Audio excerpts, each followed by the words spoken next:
मैं खुद बिहार की बेटी हूँ और हम लोग बहुत सुरक्षित हैं। अगर कहीं भी कुछ भी असहज किसी भी लड़की को वहाँ महसूस होता है या फिर अगर कोई ऐसा क्राइम होता है 24 आवर्स के अंदर अरेस्ट होते हैं, और मैं खुद लड़की हूँ और मैं इस बात की सुनिश्चित करने के लिए आप सभी लोग के बीच में भी खड़ी हूँ कि मैं बिल्कुल महफूज हूँ। इवन मुझे बंगाल में आने में थोड़ा असहज महसूस हो रहा था। जब मैं अपने भारतीय जनता पार्टी के कार्यकर्ताओं के बीच में हूँ तो मैं अब सोना भी पहन के घूमती हूँ, मुझे कोई डर नहीं लगता, क्योंकि मुझे मालूम मेरे भाई लोग हैं मेरे साथ। हम खुद अभी एक गाड़ी से गुजर रहे थे, बगल में ममता दीदी की गाड़ी जा रही थी तो बहुत ही अच्छे से जा रही थी। कौन परेशान है, कहाँ कोई परेशान है। दीदी तो कुछ भी बोल सकते हैं, दीदी का काम है, ऑपोजिशन का काम है कि वो कुछ बोले।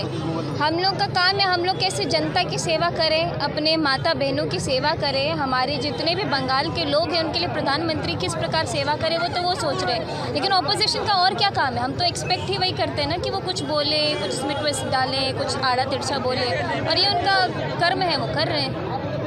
दीदी तो बोलती है बिहार और यूपी में नारी खुद सुरक्षित नहीं है, बंगाल में आके क्या बीजेपी दीदी के बोलने से थोड़ी ना होगा। हम खुद बिहार से आए हैं और मैं खुद बिहार की बेटी हूँ और हम लोग बहुत सुरक्षित हैं।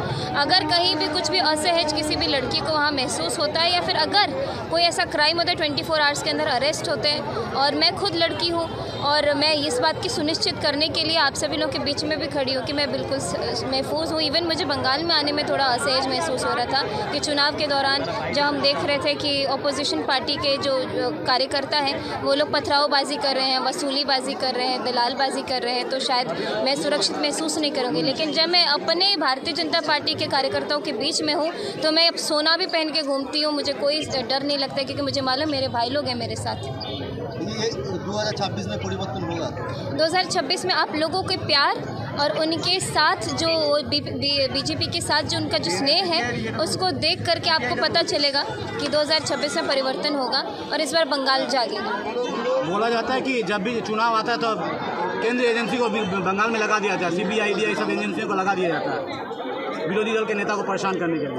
अब परेशान करने के लिए मुझे नहीं लगता। हम खुद अभी एक गाड़ी से गुजर रहे थे, बगल में ममता दीदी की गाड़ी जा रही थी तो बहुत ही अच्छे से जा रही थी। कौन परेशान है, कहाँ कोई परेशान है। विरोधियों को परेशान किया जाता है। जो आरक्षण बिल, महिला आरक्षण बिल आ रहा है,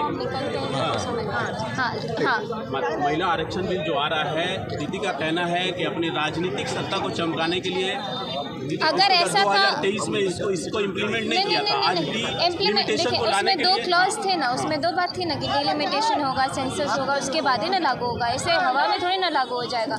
पास हो गया, 2026 में होना था, सेंसस होकर के डिलिमिटेशन होकर के फिर 33% आरक्षण इम्प्लीमेंट हो जाना था। लेकिन उसको तो रोकने का काम ऑपोजिशन ने ही किया।